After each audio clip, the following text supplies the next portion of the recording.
আপনারা দেখতে পাচ্ছেন লোবর মিউজিয়াম আপনাদেরকে দেখানোর চেষ্টা করছি।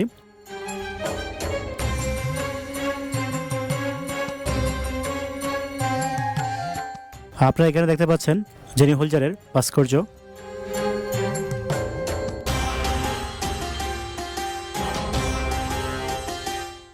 আসসালামু আলাইকুম সম্মানিত ভিউয়ার্স, আজকে আমি চলে আসছি সংযুক্ত আরব আমিরাতের আবুধাবিতে। আজকে আমি আপনাদেরকে দেখাবো লোবর আবুধাবি, যা সংযুক্ত আরব আমিরাতের আবুধাবির সাদিয়াত দ্বীপে তৈরি করা হয়েছিল। এটি একটি শিল্প জাদুঘর।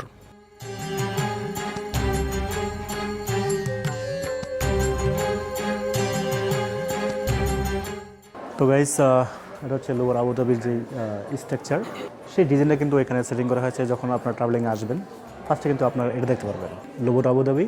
আসলে এটা কীভাবে বানানো হয়েছিল সেটা আমি আপনাকে দেখানোর চেষ্টা করছি। লোবর আবুধাবি এটির স্থাপত্য ছিলেন জন নোবেল। তিনি 2006 সালে সাময়িক নকশা অঙ্কন করেছিলেন এবং 2007 সালে তার দলসহ পুরোপুরি নকশা তৈরি করেছিলেন। লোবর আবুধাবি নকশায় ফুটে উঠেছে ভাসমান গম্বুজ। লোবর মিউজিয়াম উদ্বোধন 2017 সালের 8 নভেম্বর ফরাসির রাষ্ট্রপতি ইমানুয়েল ম্যাক্রো, আবুধাবির যুবরাজ মোহাম্মদ বিন জায়েদ আল নাহিয়ান এবং দুবাইয়ের আমির মোহাম্মদ বিন রশিদ আল মাকতুম জাদুঘরটি উদ্বোধন করেন।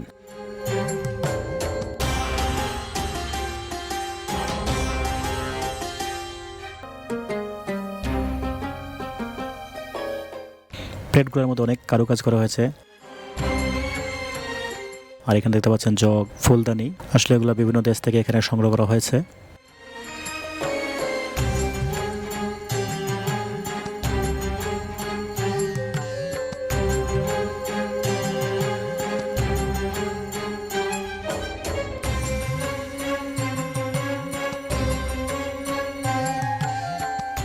সম্মানিত ভিউয়ার্স, এখানে দেখতে পাচ্ছেন একটি মূর্তি 2 মাথা বিশিষ্ট। এই মূর্তিটি জর্ডানের আইনগাজুল থেকে সংগ্রহ করা হয়েছিল। 6500 খ্রিস্টাব্দ পূর্বের বিশ্বের প্রাচীনতম টিকে থাকা মূর্তিগুলোর মধ্যে এই মূর্তিটি অন্যতম।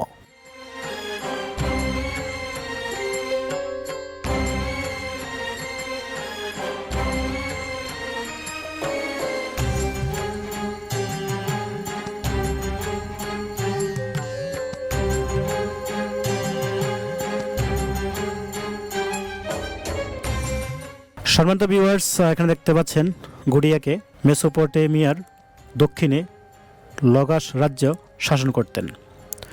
ওমান উপদ্বীপ থেকে সংগ্রহ করা এই মূর্তিটি। সম্মানিত ভিউয়ার্স, আপনারা দেখতে পাচ্ছেন এটা হচ্ছে মিশরের ফারাও তুতানখামের নামে একটি স্মৃতিস্তম্ভ, যা মিশরের সভ্যতা 1327 খ্রিস্টাব্দের পূর্বের। এই স্মৃতিস্তম্ভে ফারাও তুতানখামেনকে দেখা যায়, যা একটি রাজকীয় ফরমান হিসাবে কাজ করতে, যা মানব জগৎ ও দেবতা জগতের মধ্যে একমাত্র মধ্যস্থানকারী।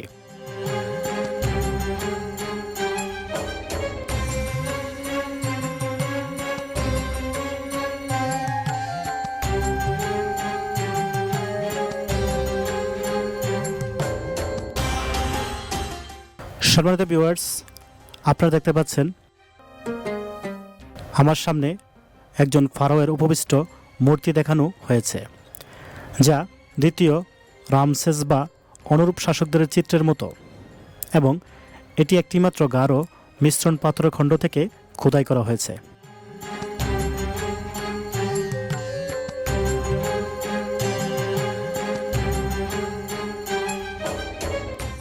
লোবর আবুধাবি শিল্প জাদুঘরটি তৈরি করা হয়েছিল ফ্রান্সের লোবর আদলে।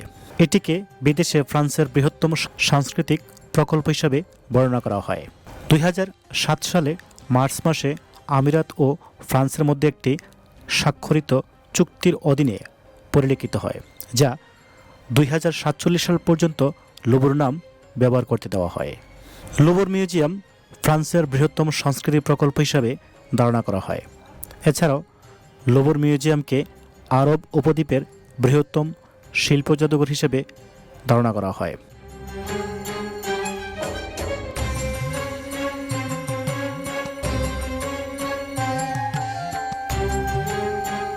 আপনারা এখানে দেখতে পাচ্ছেন একটি ভাস্কর্য।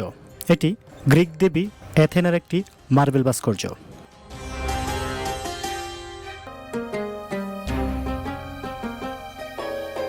খ্রিস্টের রাজকুমারী আরিয়াডনেকে একটি পাথরের উপর ঘুমিয়ে থাকতে চিত্রিত করা হয়েছে। এটি বিশ্বব্যাপী পদশ্রিত।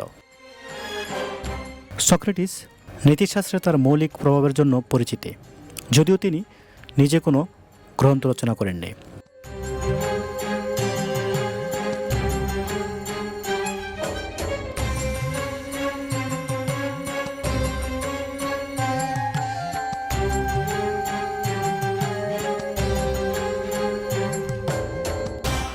লোবর মিউজিয়ামের মধ্যে এটি হলো একটি মিশরীয় বিভাগ, জাদুঘরের বৃহত্তর ও সর্বজনীন ইতিহাস পদ্ধতির একটি অংশ। এই গ্যালারির মধ্যে আপনি প্রাচীন মিশরীয় সভ্যতা দেখতে পাবেন, যেমন পাথরের কফিন, বিশাল মূর্তি, সমাধির দৈনন্দিন সামগ্রী, যা মিশরের সমৃদ্ধ সাংস্কৃতিক শৈল্পিক ঐতিহ্য। এই ছবিটি রোমান সম্রাট টাইবেরিয়াসের একটি বিশাল মার্বেল মূর্তি বলে মনে হচ্ছে। টাইবেরিয়াস ছিলেন দ্বিতীয় রোমান সম্রাট, যিনি 1400 খ্রিস্টাব্দ থেকে 37 খ্রিস্টাব্দ পর্যন্ত শাসন করেছিলেন।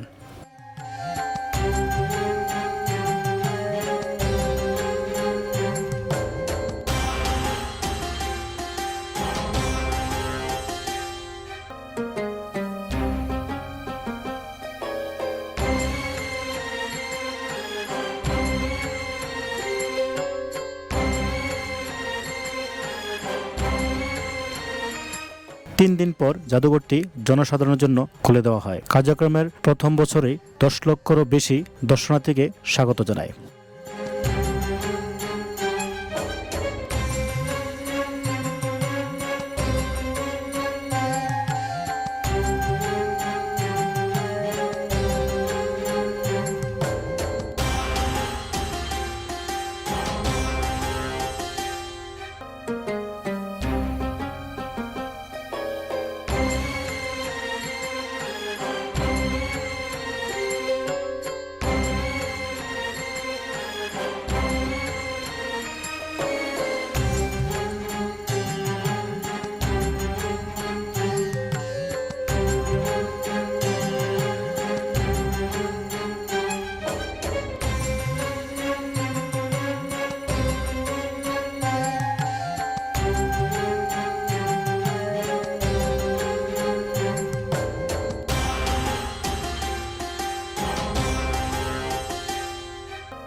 এই মার্বেল ভাস্কর্যটি রোমান সাম্রাজ্যের রাজকুমারী জুলিয়া ফ্লাভিয়ার 64 খ্রিস্টাব্দ থেকে 91 খ্রিস্টাব্দ পর্যন্ত বলে শনাক্ত করা হয়েছে।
এই মূর্তিটি শিব নটরাজ বা নৃত্যের দেবতা হিন্দু দেবতা শিবের একটি প্রতীকী রূপ।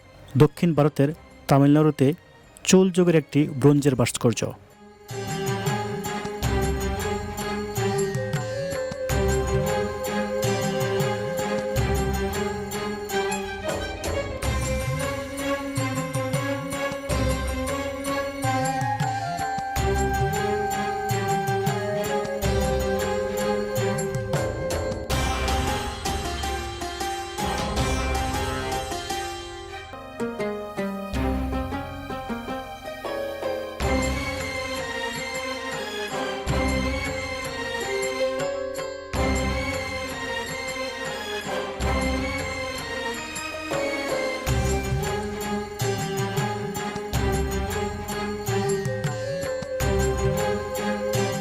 সম্মানিত ভিউয়ার্স, আপনারা দেখতে পাচ্ছেন অলঙ্কারকৃত মধ্যযুগীয় ইসলামিক অ্যাস্ট্রোল্যাব, একটি প্রাচীন জ্যোতিষবিজ্ঞানের যন্ত্র যা নক্ষত্র এবং গ্রহণের অবস্থান পরিমাপ করতে ব্যবহৃত হয়।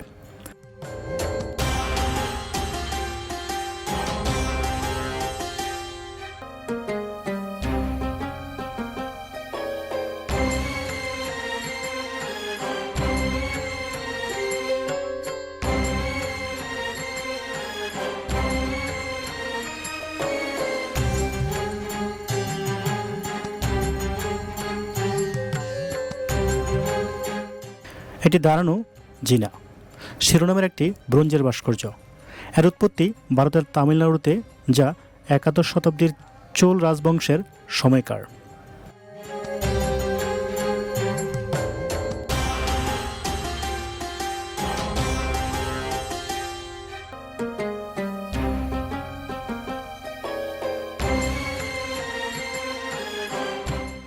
সম্মানিত ভিউয়ার্স, আমি এখন আছি লোবর আবুধাবির একটি গ্যালারিতে।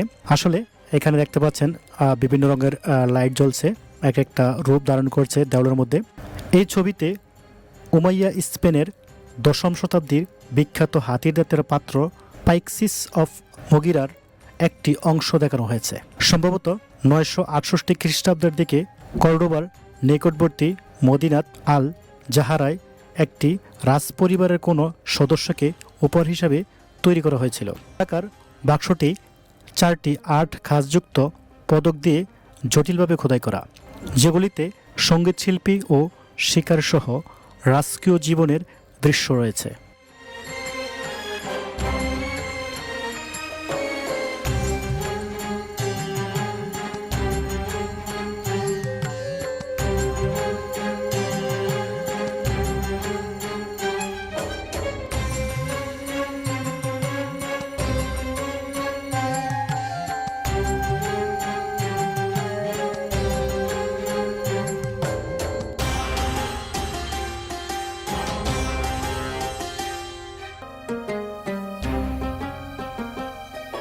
ছবিতে লোবর আবুধাবি প্রদর্শিত বিশ্বের মানচিত্র সমৃদ্ধ একটি প্রাচীন জাপানি নাম্বান স্ক্রিন দেখানো হচ্ছে।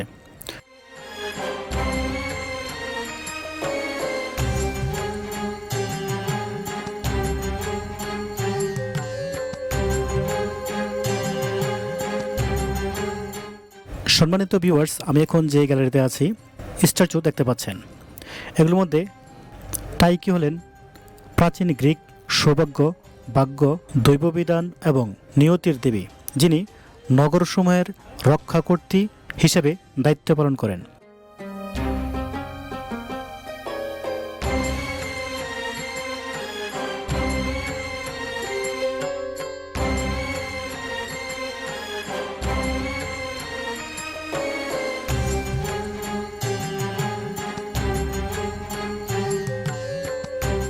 সম্মানিত ভিউয়ার্স, আপনারা দেখতে পাচ্ছেন এটি ওসমানীয় শাসক সুলতান তৃতীয় মুস্তফার আনুষ্ঠানিক বর্ম। বর্মটি বর্তমানে তুরস্কের ইস্তাম্বুলের টপকাপি প্রাসাদে প্রদর্শিত হচ্ছে।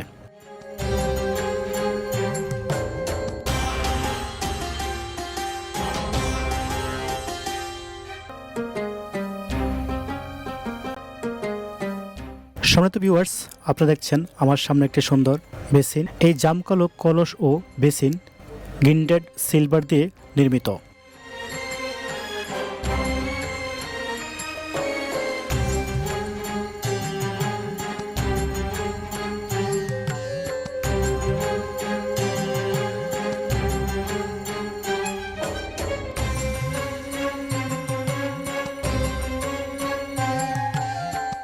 এটি দ্য ডেথ অফ হ্যারেন্ড। এই শিল্পকর্মটিতে এজিনকোটের যুদ্ধের পর একজন বীরের মৃত্যুর নাটকীয় মুহূর্তটি চিত্রিত হয়েছে।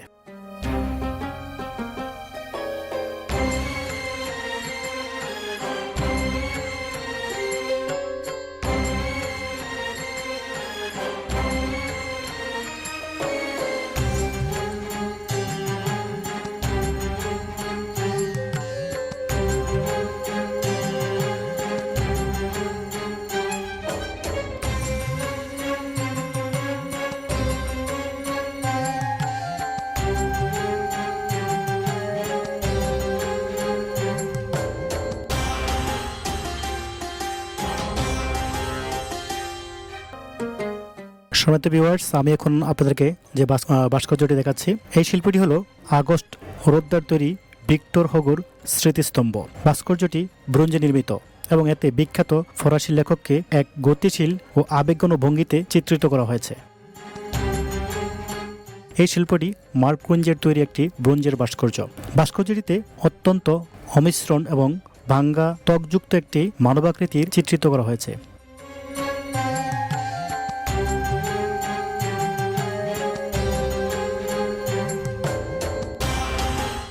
সম্মানিত ভিউয়ার্স, আপনারা দেখতে পাচ্ছেন আমি আছি একটা ভাঙ্গাচোরা সাইকেলের সামনে। মনে হবে যে এটাই টেঙ্গেলির তৈরি ধাতু, কাঠ ও একটি 3 চাকার সাইকেল দিয়ে নির্মিত শিল্পকর্ম অরেঞ্জ প্রেস। ভাস্কর্যটি একটি গতিশীল যন্ত্র যা একটি নিষ্ফল কমলালেবুর রস তৈরির যন্ত্র হিসেবে কাজ করে।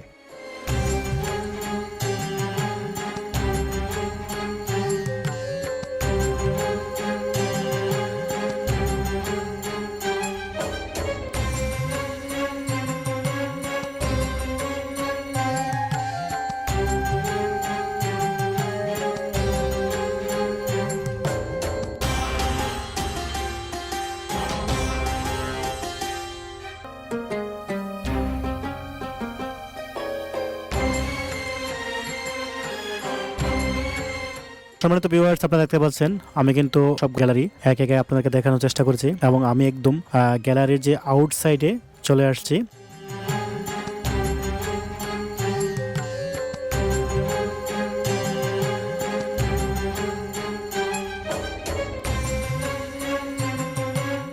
আর এখান থেকেই দেখতে পাচ্ছেন অনেক সুন্দর একটা ভিউ এবং সংযুক্ত আরব আমিরাতের আবুধাবির সাদিয়া উপদ্বীপে যে নদী সেখানের দৃশ্য।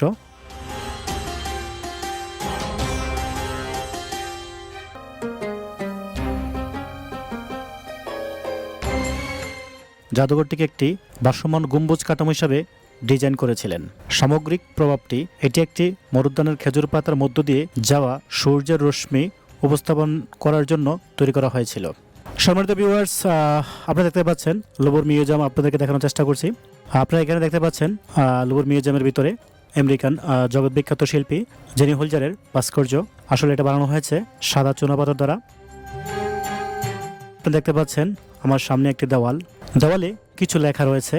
এই লেখাগুলো 3টি ভিন্নভাবে লেখা হয়েছে। পাঠ্যাংশের বড় আকারের খোদাই করা প্রতিলিপিটি বার্লিনের 4 ডারাসিয়া টেসিয়াস মিউজিয়ামের রক্ষিত একটি মাটির ফলক থেকে নেওয়া কিউনিফর্ম লিপিতে লেখা একটি দ্বিভাষিক সুমেরীয় লেখা, যা 2000 খ্রিস্টপূর্বের লেখা। আমার এই পাশে দেখতে পাচ্ছেন একটি বিশাল আকারের গাছ। এই গাছটি 3 ভাগে বিভক্ত, যা সংযুক্ত আরব আমিরাতের প্রতিষ্ঠাতা জায়েদ বিন সুলতান আল নাহয়ানের আঙ্গুলের ছাপের উপর ভিত্তি করে তৈরি। সংযুক্ত আরব আমিরাত থেকে সংগৃহীত বিভিন্ন ধরনের মাটি ব্যবহারে তৈরি করা একটি মৃৎশিল্পের কম্পোজিশন। আর এখন আমি আছি সর্বশেষ কক্ষে। এখানে রয়েছে জগৎ বিখ্যাত একসময়ের আলোড়ন সৃষ্টিকারী মোনালিসার ছবির চিত্র। এটা হলো সাইড কপি। মোনালিসার সেই বিখ্যাত কপিটি সংরক্ষণ রয়েছে ফ্রান্সের লুভর মিউজিয়ামে। আর এই জন্য ফ্রান্সের লুভর মিউজিয়াম অনেক অনেক বিখ্যাত। আর যদি আমার ভিডিওগুলো আপনাদের কাছে ভালো লাগে অবশ্যই লাইক, কমেন্ট, শেয়ার করবেন এবং সেই প্রত্যাশা রেখেই আজকের মতো বিদায় নিচ্ছি। আল্লাহ হাফেজ।